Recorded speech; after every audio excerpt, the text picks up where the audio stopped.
안녕하세요. 부동산 자산관리론을 한 학기 동안 같이 공부하게 될 이범웅이라고 합니다. 교과목명 강의시간 및 강의실, 담당 교수, 연구실, 연락처, 교재, 평가 방법 등은 강의계획서에 나와 있으니까 참고하시기 바랍니다.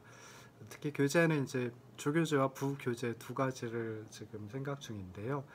일단 주교재는 김지연 교수님과 다른 세 분께서 쓰신 부동산 자산관리론 2019년에 나온 책입니다. 그래서 교재로 삼고요. 그 다음에 그 교재에 따르면은 12장으로 되어 있습니다. 그래서 저는 그 12장을 4개의 편으로, 그러니까 파트로 다 구분을 해봤는데요. 첫 번째 파트는 부동산 자산관리 기초, 그래서 부동산 자산관리 개요, 운영과 제도, 그리고 부동산 시장과 경제, 부동산 자산관리 계획이 들어가 있습니다. 두 번째 파트는 이제 부동산 자산관리 실무라고 볼 수 있는데요. 여기에는 부동산 자산관리 업무와 실제 이제 자산관리 실무에 대해서 실무를 포함하고 있습니다. 세 번째 분야는 이제 분야별 부동산 자산관리입니다. 그래서 세 번째 파트에는 주거용, 기업, 공공 부동산 자산관리가 이제 포함이 되어 있고요. 마지막 네 번째 파트가 이제 부동산 자산관리의 강론이라고 볼 수 있는데요. 여기에는 이제 부동산 투자, 그다음에 부동산 평가, 그다음에 부동산 세무에 대해서 이제 설명이 되어 있습니다. 그래서 이런 것들을 갖다 이제 살펴볼 텐데요. 한 학기 강의를 하면서 이 모든 내용을 다 나가기는 쉽지 않을 듯 싶습니다. 그래서 강의 계획서 보시면 주별 강의 계획이 나와 있고요. 거기서 보시면은 한 5개 내지 6개 챕터, 6개 장을 갖다가 나가는 걸로 생각을 하시면 좋을 듯 싶습니다. 먼저 이제 부동산 자산관리론이란 무엇인가, 즉 부동산 자산관리가 무엇인지 먼저 살펴봐야 되는데요. 부동산 자산관리는 부동산 소유자의 부동산 자산을 시설, 운영, 자금 등의 측면에서 관리하는 것을 부동산 자산관리라고 합니다. 최근에는 이제 그 시세 차익, 뭐 우리말로 이제 양도소득 또는 자본이득이라고 표현을 하기도 하죠. 그래서 그 시세 차익을 획득하는 방법 외에도 부동산 투자에 정기적인 수익을 얻는 방법들이 다양하게 나타나고 있습니다. 좀 많이 이용을 하고 있죠. 그래서 아직까지는 시세 차익, 그러니까 거래 차익을 통해 수익을 얻는 것이 부동산 투자에 큰 비중을 차지하지만 점점 더 수익형 부동산의 개발, 그리고 운영을 통해 수익을 얻는, 정기적으로 수익을 얻는 방법이 많은 관심을 받고 있습니다. 그래서 부동산 자산관리론에서는 부동산 자산 매입 및 투자 계획 설계, 그리고 자금 조달, 부동산 매입 및 투자, 부동산 운영 및 관리, 부동산 매각으로 이루어지는 부동산 자산관리의 과정 가운데 특히 부동산 운영 및 관리에 중점을 두고 학습을 하는 과목이다 라고 생각을 하시면 좋겠습니다. 특히나 보유하고 있는 부동산의 효율적이고 효과적인 관리를 위해서 이제 세 가지 측면, 시설관리, 재산관리, 자산관리라고 하는 이런 세 가지 측면에서 학습을 할 예정입니다. 그래서 이렇게 해가지고 부동산 자산관리 강의에 대해서 이제 전반적으로 소개를 했는데요. 제일 처음 해야 될 것은 이제 부동산 자산 관리가 무엇인지 이제 기초적인 부분을 살펴보는 겁니다. 첫 번째 챕터는 제가 부동산 자산 관리 개요라고 하는 이름으로 붙여봤습니다. 그래서 부동산 자산 관리를 알기 위해서는 부동산이라고 하는 자산이 어떤 의미를 가지고 있는지 살펴봐야 되겠죠. 그래서 먼저 부동산은 좁은 의미로 보면 토지와 그 정착물 이라고 이제 주로 표현을 합니다. 그래서 토지와 그 정착물 또는 부착물 또는 부속물, 계량물이라고 하는 표현을 이제 좀 많이 쓰기도 하죠. 그래서 부동산이란 토지를 포함해 가지고 토지와 접촉하고 있는 것, 그리고 연결되어 있는 것을 모두 다 부동산이라고 부동산의 범주에 포함을 시키고 있습니다. 우리나라 민법에서도 99조를 보시면 물건을 부동산과 동산으로 구분하고요. 부동산을 토지 및 그 정착물로 규정을 하고 있습니다. 일반적으로 부동산은 건물과 토지를 생각할 수 있는데요. 이러한 부동산의 정의는 이제 부동산의 특성, 여러 가지 특성 가운데 부동성에 초점을 맞춘 정의이다라고 생각해 볼 수 있습니다. 그러면 부동산의 특성은 어떤 것들이 있느냐? 여러 가지 다양한 특성들이 있는데요. 그 중에 저는 한 4가지 특성을 꼽아보고 싶습니다. 첫 번째 이제 공급의 고정성이 있고요. 부동성, 영속성, 개별성, 이 4가지 특성이 있는데요. 먼저 공급의 고정성은 이제 부증성이라고, 그러니까 증가하지 않는 특성을 갖다 얘기하겠죠. 그래서 특히 이제 토지와 같은 경우에는 공급이 고정되어 있고요. 생산 요소인 노동과 자본을 투하한다라고 해서 그 양을 토지 공급 양을 증가시킬 수 없습니다. 그래서 그런 점에서 이제 공급의 고정성, 부증성을 가지고 있다라고 얘기를 하고요. 두 번째 특성은 뭐 부동산이란 이름 자체에 나와 있는 부동성이라고 하는 특성을 가지고 있습니다. 재산이긴 한데 또는 자산이긴 한데 움직이지 않는다라고 해서 이제 부동성이라고 얘기를 하죠. 세 번째는 영속성을 가지고 있습니다. 그래서 토지는 기본적으로 이제 내구성이 강하고요. 그러니까 굉장히 오랫동안 토지로부터의 서비스를 향유할 수 있지요. 그 다음에 일반적으로 소멸되지 않기 때문에 사용하는 데 대해서 시간의 제약이 존재하지 않습니다. 그래서 그런 점에서 영속성을 갖고 있다라고 하고요. 마지막 네 번째는 이제 개별성이라고 하는 특성을 가지고 있습니다. 그래서 부동산 자산들끼리 서로 다른 개별성이 존재하는데요. 이러한 특성으로 인해서 부동산 자산들을 동질적이다라고 가정하고 평가하거나 거래하기 어려운 그런 특성입니다. 그래서 이 개별성을 갖다가 경제학에서는 또 이질성이라고 이제 표현을 하기도 합니다. 그럼 부동산은 어떤 역할을 하느냐? 여러 가지 역할이 있겠지만은 저는 딱 두 가지 역할로 대별을 해볼 수 있다라고 생각을 합니다. 그래서 공간으로서의 역할과 자산으로서의 역할을 함께 수행을 하는데요. 부동산은 상품을 생산하기 위해 필요한 생산 요소로서 활용된다라고 하는 점에서 공간으로서의 역할을 가지고 있습니다. 그래서 사람들 사이에, 그러니까 토지 소유자와 임대인이 되고요. 임차인 간에 서로 공간을 빌려주고 또 빌려 쓰는 그런 역할을 합니다. 두 번째로는 부동산을 보유함으로써 시세 차익을 얻을 수 있다라고 하는 점에서 자산으로서의 역할을 또 가지고 있습니다. 그냥 쉽게 생각해가지고 부동산을 거래할 수 있다라는 거죠. 그래서 거래 대상물이 되는 자산으로서의 역할을 가지고 있습니다. 앞에서 좁은 의미의 부동산을 정의를 해봤는데요. 토지와 그 정착물이라고 정의를 했습니다. 여기에다가 준부동산 또는 의제부동산이라는 걸 합쳐가지고 광의부동산으로 정의를 하기도 합니다. 준부동산, 의제부동산은 특정 부동산 또는 동산과 부동산의 집합물을 의미하는데요. 공장재단, 광업재단, 선박, 임목, 그 다음에 항공기, 자동차, 중기, 어업권 등이 있습니다. 다시 말하면 준부동산은 토지 및 건물이 아니지만 등기라든지 등록 등의 공시 방법을 갖춤으로써 부동산에 준하여 취급하는 특정의 동산 또는 동산과 일체로 된 부동산의 집단을 준부동산이라고 하고요. 이것까지 좁은 의미의 부동산에 준부동산까지 포함해서 넓은 의미의 부동산, 광의의 부동산이라고 또 정의를 하기도 합니다. 그럼 이제 부동산 자산 관리란 무엇이냐라고 했을 때 앞으로 계속 살펴볼 거지만 여기서는 그냥 한마디로 표현하면 부동산 소유자의 부동산 자산을 시설, 운영, 자금 등의 측면에서 관리하는 것을 부동산 자산 관리라고 한다라고 정의할 수 있습니다. 그러면 이렇게 부동산 자산의 운영 및 관리에 관한 여러 가지 서비스, 각 분야의 서비스를 부동산 소유자에게 제공하는 그런 주체들이 있을 수 있겠죠. 그래서 그런 주체를 부동산 자산 관리자라고 얘기를 하고요. 각 분야의 서비스를 제공하고 부동산 관리자들은 부동산 소유자로부터 이제 보수를 받게 됩니다. 두 번째로 살펴볼 건 이제 부동산 자산 관리는 어떤 목표를 가지고 있고 또 왜 필요한가 라고 하는 걸 이제 살펴볼 텐데요. 자, 부동산 자산 관리의 목표는 좁게 보는 목표와 그리고 넓게 보는 목표, 그러니까 협의의 목표 그리고 광의의 목표 두 가지로 이제 또 생각을 해볼 수 있습니다. 그래서 좁게 부동산 자산 관리의 목표가 무엇이냐라고 했을 때 우리는 흔히 생각하길 부동산의 운영 그리고 관리 등에 소요되는 비용을 최소화하는 것, 가장 적게 하는 것이 부동산 자산 관리의 목표이다 라고 얘기를 합니다. 그래서 건물을 유지하거나 또는 보수하거나 또는 쾌적한 환경을 조성하기 위해서 소요되는 비용이 있는데요. 그 비용을 최소화하는 것이 부동산 자산 관리의 목표이다. 좁게 정의를 해볼 수 있습니다. 근데 조금 더 넓게 보면은 물론 비용을 극소화하고 비용을 최소화하는 게 바람직하지요. 그렇긴 하지만 부동산을 종합적으로 관리해서 부동산 자산의 가치를 높이고 또 수익성을 극대화하는 것, 이것이 넓은 의미에서 부동산 자산 관리의 목표다라고 말씀하시는 분들도 많이 있습니다. 부동산 자산은 시설 관리나 운영 관리 등을 통해서 자산의 수익성을 개선할 수 있고요. 이를 통해서 부동산 자산의 가치를 극대화할 수 있습니다. 그래서 이렇게 보는 게 이제 넓은 의미의 부동산 자산 관리 목표이다라고 생각해 볼 수 있습니다. 부동산 자산 관리가 왜 필요한지 아까 잠깐 서두에 말씀을 드리긴 했는데요. 일단 부동산 자산을 통해 가지고 수익을 얻을 수 있는 방법은 크게 두 가지로 생각을 해볼 수 있습니다. 그래서 자산 가격이 상승해 가지고 시세 차익, 뭐 양도소득, 자본이득을 획득하는 방법이 있고요.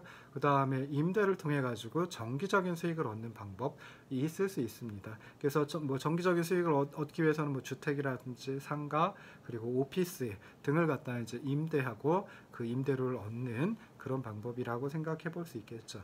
아직까지 우리나라에서는 매매 차익, 거래 차익을 통한 수익을 형성하는 방법이 굉장히 큰 비중을 차지하고 있기는 합니다. 그렇지만 점차 수익형 부동산을 개발하고 또 운영하고 하는 기법이 다양하게 발전하고 있고요. 그 다음에 일반 시민들로부터 많은 관심을 얻고 있습니다. 그 이유는 크게 한 세 가지 정도를 생각해 볼 수 있는데요. 하나는 부동산 자산의 가격 변동성이 커지고 있다는 점입니다. 그래서 안정적으로 상승을 한다, 상승만 한다라고 하면은 뭐 별 문제는 없겠죠. 근데 최근 들어서는 상승을 하기도 하고 또 하락을 하기도 합니다. 두 번째, 이제 저금리 기조인데요. 2015년 이후에는 우리나라의 시중 이자율이 굉장히 낮아진 상태에서 쭉 유지가 되고 있습니다. 그래서 금융 투자보다는 부동산과 같은 실물 투자를 선호하는 현상이 이제 많이 나타나고 있고요. 세 번째로는 이제 인구 구성의 변화를 들 수 있습니다. 그래서 1, 2인 가구가 점차 확대되고 있고요. 그다음에 저출산 고령화 현상들 때문에 가구 수가 점점 더 증가를 하고 있습니다. 그러면 필요한 임대주택도 임대주택이라든지 하는 것도 많이 필요할 테고요. 그러면 이 임대를 통해 가지고 안정적이고 정기적인 수익을 얻을 수 있다라는 거죠. 이 중에서도 특히 부동산 자산의 매매 차익이 점차 줄어들고 있고요. 어떤 경우에는 손실이 발생하는 경우도 나타나고 있습니다. 그래서 안정적으로 수익을 얻을 수 있는 그런 부동산에 관심이 커지고 있습니다.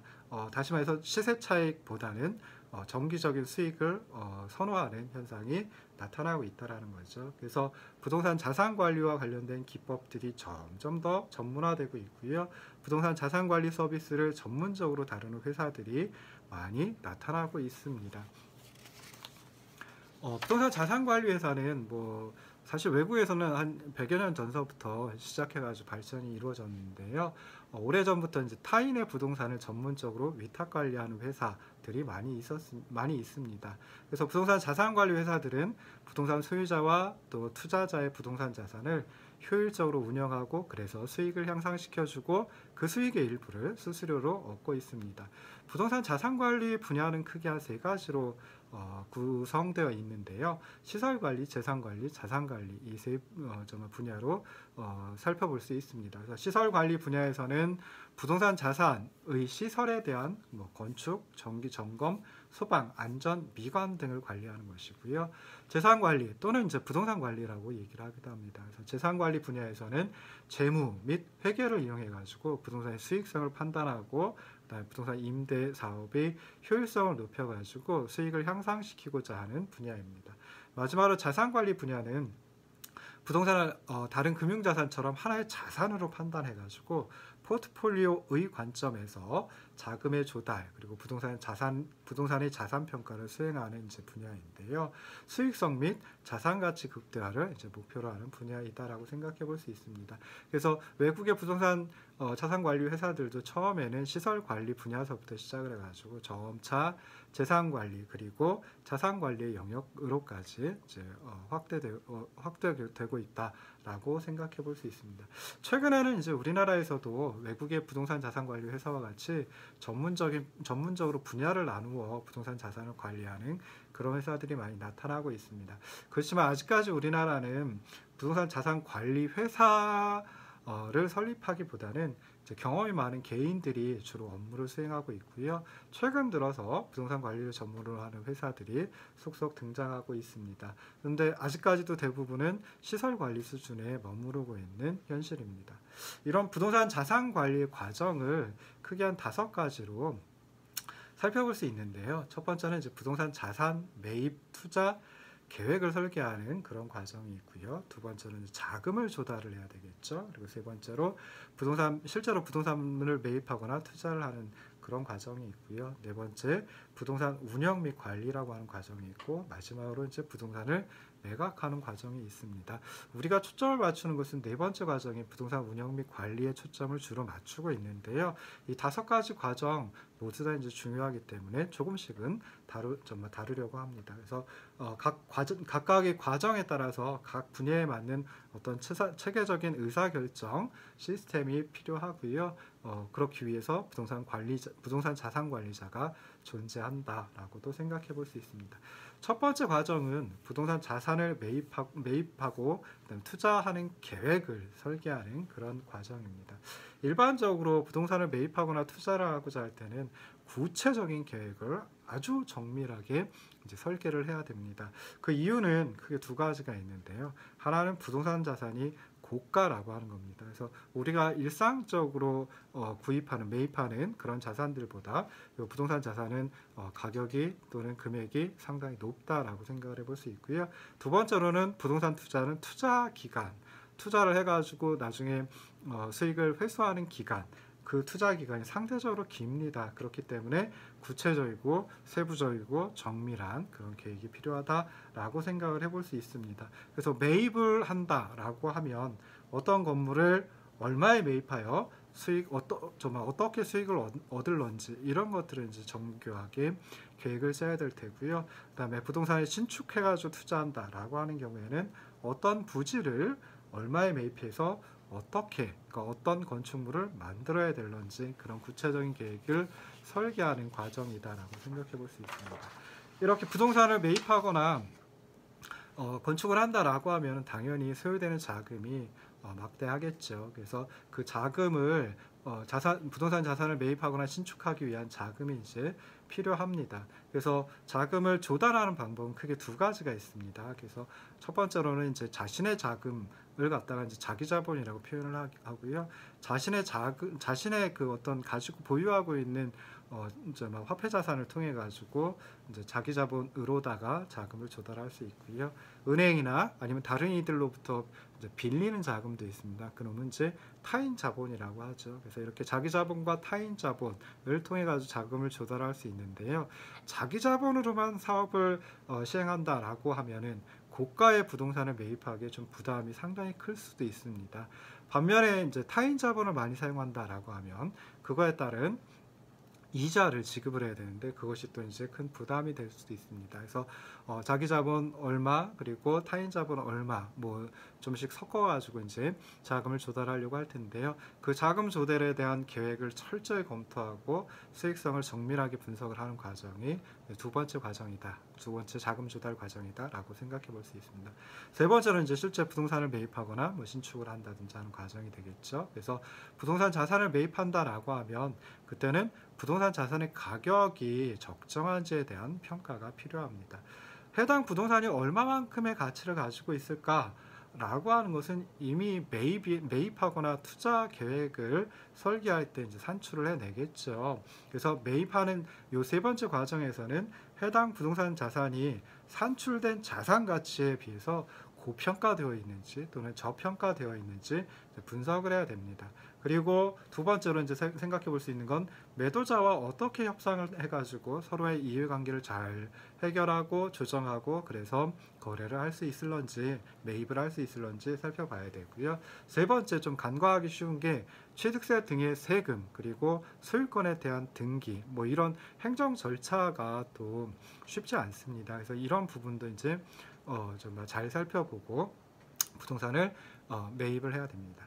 4번째로 이제 부동산을 운영 및 관리하는 과정인데요. 매입을 하고 난 다음에는 해당 부동산 자산에 대해서 운영하고 또 관리를 해야 됩니다. 그래서 건축이 필요하다라고 하면 그때는 뭐 현장 관리자를 선정을 하고 건물이 완공되면 현장 관리자를 선정하고요. 네, 건물이 완공되어 수익을 창출해야 한다라고 하면 그때는 입주자들을 또 모집을 해야 되겠죠. 그래서 이렇게 이제 이런 게 있고요. 그 다음에 건물은 시간이 지날수록 노후화됩니다. 그래서 해당 건물의 배관, 뭐 난방 시스템 이런 데 이제 문제가 발생할 수 있기 때문에 이에 대한 보수 그리고 관리가 필요하다라고 생각해 볼 수 있습니다. 부동산의 보수와 관리는 크게 두 가지 측면에서 바라볼 수 있습니다. 그래서 첫 번째 측면은 해당 부동산의 자산 가치를 높여줍니다. 그래서 세입자들을 쉽게 모집할 수 있고요. 그 다음에 수익률을 향상시키는 이런 뭐 수익성과 자산 가치를 증대시켜주는 그런 부분이다라고 생각해 볼 수도 있는데요. 두 번째 다른 측면에서 살펴보면은 부동산 자산 관리자 입장에서 보면 그만큼 비용이 들어갑니다. 지출이 들어갑니다. 그래서 지출로 판단할 수 있기 때문에 어떻게 하면 효율적으로 이 지출을 관리할 수 있을까라고 하는 것도 살펴봐야 되겠죠. 마지막 과정이 이제 부동산을 매각하는 과정입니다. 그래서 부동산 자산 관리자들은 뭐 재무 현황 그리고 수익성 이런 것들을 분석해 가지고 임대를 하는 게 바람직할까, 계속 임대를 하는 게 바람직할까, 또는 매각을 하는 게 바람직할까를 판단을 해야 됩니다. 결국 판단의 근거는 수익성이 될 테고요. 만약 매각할 경우에 수익성이 앞으로 임대를 통해 얻을 수 있는 수익성보다 더 크다라고 하면 그때는 해당 부동산을 매각하는 게 바람직하다라고 생각해 볼 수 있습니다. 이렇게 해가지고 부동산 자산 관리 부동산 자산 관리 과정을 좀 살펴봤는데요. 다음 시간에는 이제 부동산 자산 관리의 어떤 내용적 분류에 대해서 살펴볼 겁니다. 그래서 앞에서도 잠깐 언급했는데요. 부동산 자산 관리의 분야를 크게 세 가지, 시설 관리, 재산 관리, 자산 관리 세 가지 측면에서 간단하게 그 분야를 갖다 살펴봤었는데요. 이것들을 갖다가 조금 더 깊숙이 살펴보는 게 다음 시간 내용입니다. 잠깐 쉬었다가 다시 돌아오도록 하겠습니다.